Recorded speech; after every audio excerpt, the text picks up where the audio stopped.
Harka fuunoo biyyee wayiisaan jedhamu iltoota eegiraa chaanaalii keenya sabiskiraabii gochuun dagatiin akka waliin ilaallu konteenariidha. Konteenariin kan inni nu gargaaruu fi elementoota HTML garaagaraa raappi goonee bakka tokkotti walitti qabnee istaayilii tokko fayyadamuuf kan nu gargaarudha jechuudha. Walumaa galatti HTML irratti wantoota dispilay ta'an karaa lamaan kan isaan dispilay ta'an jechuun HTML keessatti jechuudha. Fakkeenyaaf taagotii muraasii bilookiidha. Block elementiidha. Akkasumas immoo taagotii muraasii ammas maalidha? Inline-dha. Fakkeenyaaf paragraafii fa ordered list, unordered list, DL pre akkasumas immoo chaarii warreen jennu kun maal faadha? Block elementiidha. Kana jechuun block elementii tokko taagii isaan yeroo fayyadamnutti wanta biraa gochuu hin dandeenyu. Tarree sana guutummaa kan isaan qabatanii isaanidha jechuudha. As keessatti maal jenna? Block element waan je fakkeenyaaf deebinee paragraafii makana yoo fakkeenyaaf asuma gajjallaa kanatti barreessinee fakkeenyaaf tuu jennee asitti immoo callisnee dhuma block yoo jenne kana seevii goone yoo amma fakkeenyaaf refresh goone akkuma as gubbaa irratti argaa jirtanii block elementii warreen ta'anii fakkeenyaaf kun utuu ammas dhufee iddoo ga'uu dandeenyaa miti kan inni gadi darbe bakka kanatti fufee taa'uu danda'a ture jechuudha. Inni kun block elementii tuunni jedhu kun garuu taagonni sun maalidha? Blookiidha jechuudha. Block elementii yookaan immoo block taagiidha. Sababii ta'aniifi taagii sana yeroo fayyadamnutti ispeesii nama miyyoo bukkee kanaan jiraateyyuu irratti barraa'u yookaan immoo itti walitti fufuu hin danda'an jechuudha. Blookii godhanii hunduma isaa qabatu jechuudha warreen akkasii. Kanadha jechuudha block elementii warreen nuun jennu. Fakkeenyaaf paragraafiin akka kanadha.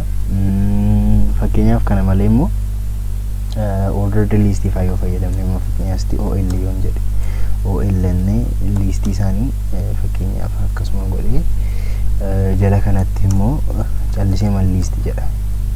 Namoota yeroo refresh godhu akkuma argaa jirtanii kana fakkaatadha. Listiin kun iddoon ga'uu deemte kan inni darbe. Garuu unordered listiin ordered listiin sababii maal ta'eefidha? Sababii block elementii ta'eef maal godha? Tarree kana guutummaa ofii isaatii qabataa jechuudha.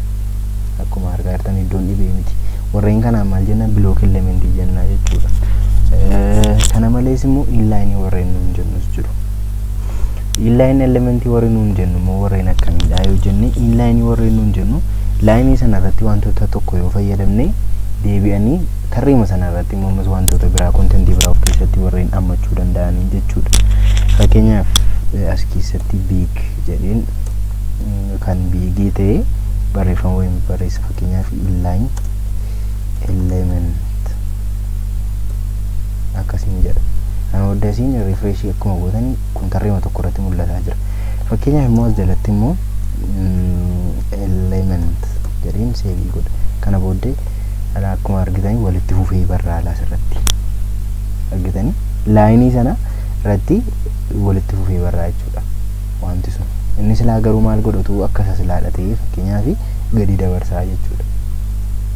Akka kanadha jechuudha. Asitti immoo fakkeenyaaf gajjallaa kanatti immoo small jedheen line yoon jedhe fakkeenyaaf akkuma argaa jirtanii walumatti fufee barreessaa jechuudha hunda isaa. Sababiin isaa inline warreen ta'an kuni walitti fufanii yookaan immoo wal bukkee taa'u malee akka sana wiirzii yookaan bal'ina waan sana guutummaa hin qabatanii jechuudha. Isaan kana fakkeenyaaf warreen nuun inline jennu warreen akkamii faadha yoo jenne inline faa warreen nuun jennu strongii faa warreen jennu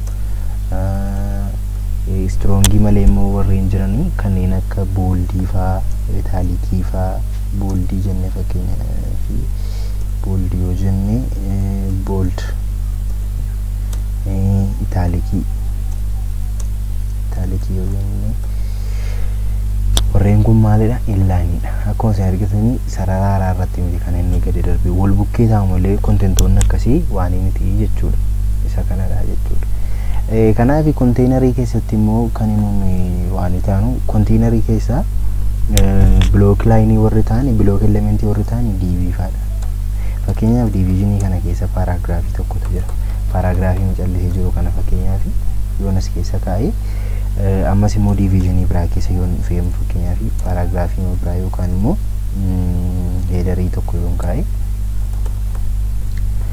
kana booddee amma yoon seevii godhe akkuma isin argitan maalidha jechuudha liiviin konteenarii matee maalidha jechuudha block elementii dha jechuudha sababiin isaa kontentiin asirra jiru walitti fufee ta'an jiru sarara haaraa gaafata jechuudha kontentii haaraa tokko ani ta'uudhaaf jechuudha kanadha jechuudha kana malee immoo inline warreen nuun jennu immoo ispaanii keessatti fakkeenyaa fi wantoota tokko yoon fayyadame keessatti fakkeenyaaf paragraafii biraamos keessatti uume yoon fayyadame paragraafiin akkuma isin jedhe yoon paragraafii fayyadamu dhiisee filatamaa sababiin isaa paragraafiin maalidha islaamti isaayyuu block elementii sababii ta'eef jechuudha innis ispaanii biraas keessatti fayyadame seeviin godha kana booddee asii refresh godha akkuma argaa jirtan ispaanii irratti immoo dhufee maal ta'e kontentiin hundumtuu walumatti fufee kontentiin lammaffaa amma fakkeenyaaf kontentii kana fakkeenyaaf eedhaan jalqabu kan immoo